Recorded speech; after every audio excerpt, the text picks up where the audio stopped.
এই জাসাসে আপনারা জানেন এক সময় বিখ্যাত মানুষরা যারা এই জাসাসের জন্মলগ্নের সাথে জড়িত ছিল, বিখ্যাত কবি আল মাহমুদ, বিখ্যাত গীতিকার লোকমান হোসেন ফকির, বিখ্যাত গীতিকার মনিরুজ্জামান মনির, যারা এই জাসাসের সংগঠনের সাথে জড়িত।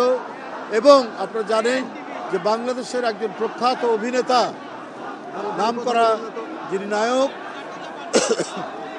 আশরাফুজ্জামান উজ্জ্বল, তিনি এখনও এই জাসাসের সাথে সম্পর্কযুক্ত। এছাড়াও অনেক বড় বড় অভিনেতা, শিল্পী, কুশলী, নাট্যকার, গীতিকার, কবি, সাহিত্যিক যারা এই জাসাসের সাথে অতীতে যুক্ত ছিলেন, মারা গেছেন, এখনও যুক্ত আছেন।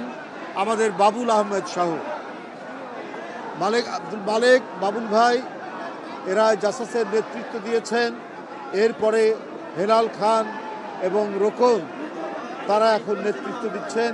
আজকে জাসাস যে পর্যায়ে উপনীত হয়েছে, এটি একটি গর্বের বিষয়। ভরসা পেতে নিজেকে হতে হয় পাতের মতো দৃঢ়, ঠিক যেমনটা জেরুসালেম। এটি একটি অহংকারের বিষয়। আমার বিশ্বাস আজও আধিপত্যবাদের ছায়া বিস্তৃত আছে।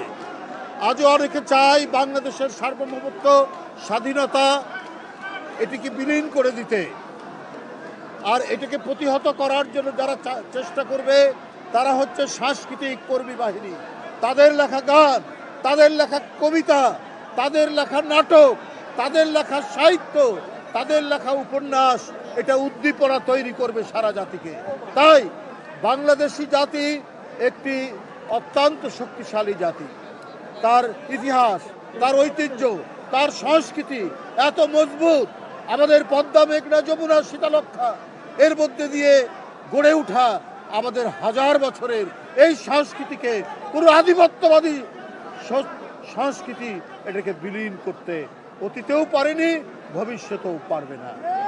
আমি জাসাসের 47তম প্রতিষ্ঠা বার্ষিকীতে আজকে এই অঙ্গীকারই আমরা করছি।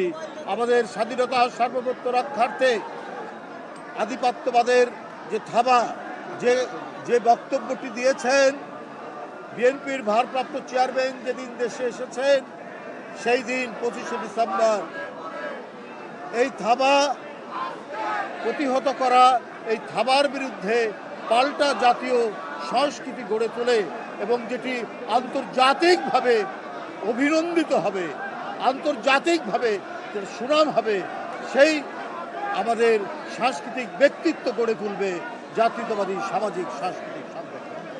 তাই বন্ধুরা আমার, আপনাদের কাছে আমি 47তম প্রতিষ্ঠা বার্ষিকীতে শহীদ জিয়ার বাজারে জাতীয়তাবাদী সামাজিক সাংস্কৃতিক সংগঠনের আজকের যে কর্মসূচি, সেই কর্মসূচির সাফল্য কামনা করছি। এবং আপনাদের এই র্যালি, এখানে এই মাজারে পুষ্পস্তবক এবং দোয়ার পরে তারা এখন র্যালি করবে। আমি সেই র্যালির উদ্বোধন করব। আপনাদের এখানেই আমি র্যালির, জাসাসের র্যালির শুভ উদ্বোধন ঘোষণা করব।